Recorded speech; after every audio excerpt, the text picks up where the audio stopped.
세법 시행령 개정안 중에 부가가치세법 시행령 개정안도 있습니다. 그 중에 11번인데요. 예정고지제도 적용 대상 법인사업자 범위 규정으로 되어 있어서 부가가치세법 시행령 90조 사항에 나오는 부분입니다.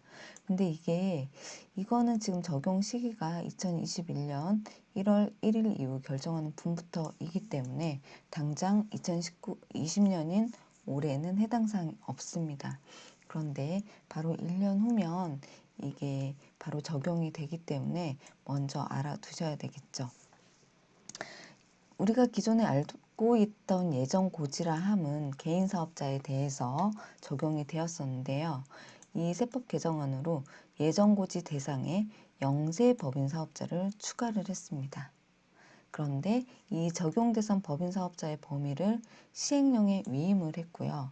이거는 이제 부가가치세법 개정 내용이 48조 3항에 있다는 것이고, 이 시행령에 위임한 적용 대상 법인 사업자의 범위는 부가가치세법 시행령 90조 4항에 나옵니다. 현행은 없기 때문에 신설 법안이고요. 개정안입니다. 예정고지 대상 법인사업자의 수익금액 규모를 보면 직전 과세기간 과세표준 1.5억 원 미만이라고 되어 있습니다.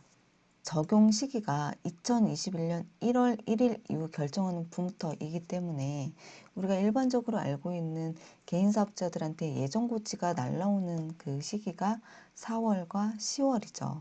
네, 마찬가지로 2021년 4월부터 이게 이제 예정고지가 법인사업자에게도 고지서가 날아가는데, 적용 대상 사업자가 직전 과세기간 과세표준이 1.5억 원이 안 되는 법인사업자들 대상으로 개인사업자들처럼 예정고지가 나가는 겁니다.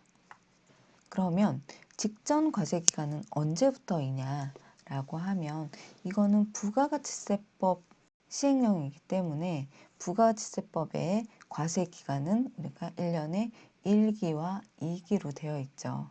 2021년 1월 1일 이후에 해당하는 직전 과세기간이라고 하면 2020년 7월부터 12월에 해당하는 그 2기 과세기간의 과세표준이 1.5억 원 미만이어야 돼요.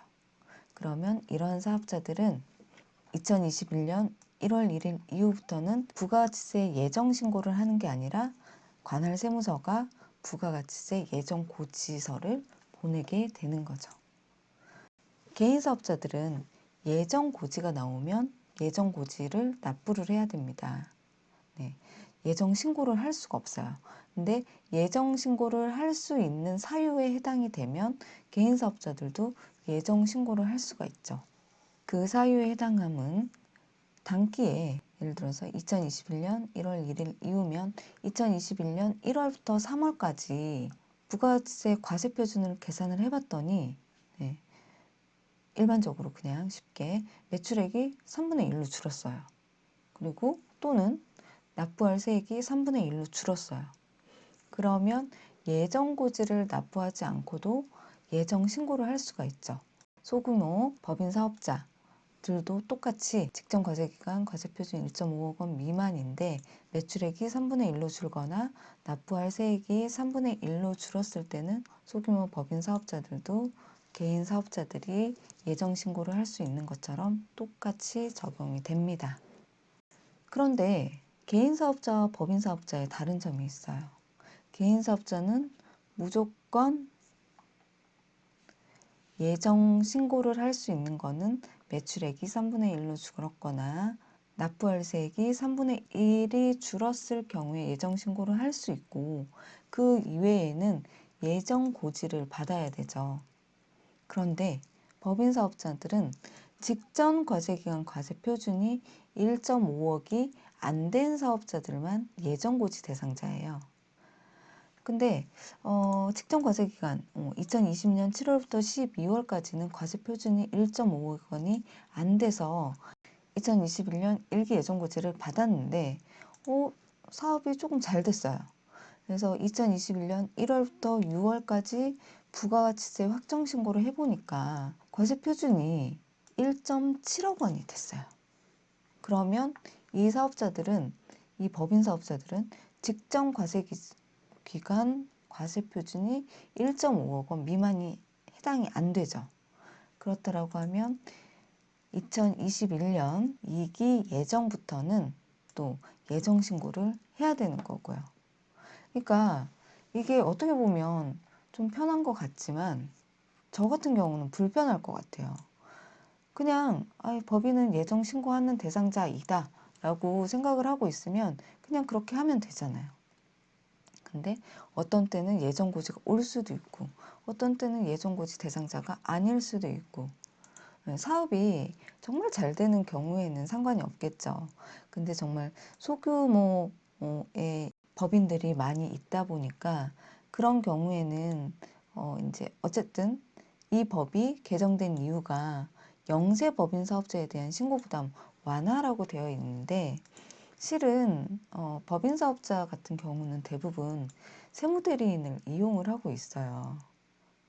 법인 사업자들은 무조건 재무제표로 법인세 신고를 해야 되기 때문에, 법인 재무제표를 제출을 해야 되기 때문에 영세 사업자인 경우에는 더더욱이나 재무제표를 생성을 해서 법인세 신고를 할 수가 없거든요. 그러니까 자기 조정을 할 수 있어요. 이런 소규모 법인 사업자 같은 경우에는 법인세 신고를 자기 조정을 할 수 있지만 자기 조정 자체를 할 수가 없죠. 그 업무 자체를 할 수가 없으니까.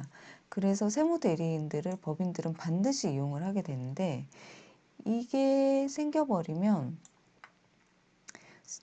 세무대리인이 실은 더 불편해질 것 같겠네요. 뭐 물론 그때 가서는 또 적응이 될 텐데 지금 제가 이걸 딱 봤을 때는 좀 불편할 수 있겠다라는 생각이 딱 와닿고 있어요. 그런데 저 같은 경우는 자기 조정이, 세무 조정이 되는 사람이어서 저는 이제 제 법인 같은 경우는 제가 직접 자기 조정해서 법인세 신고를 할 생각이거든요. 그래서 저 같은 사람한테는 되게 괜찮은 제도예요. 이거 자체가.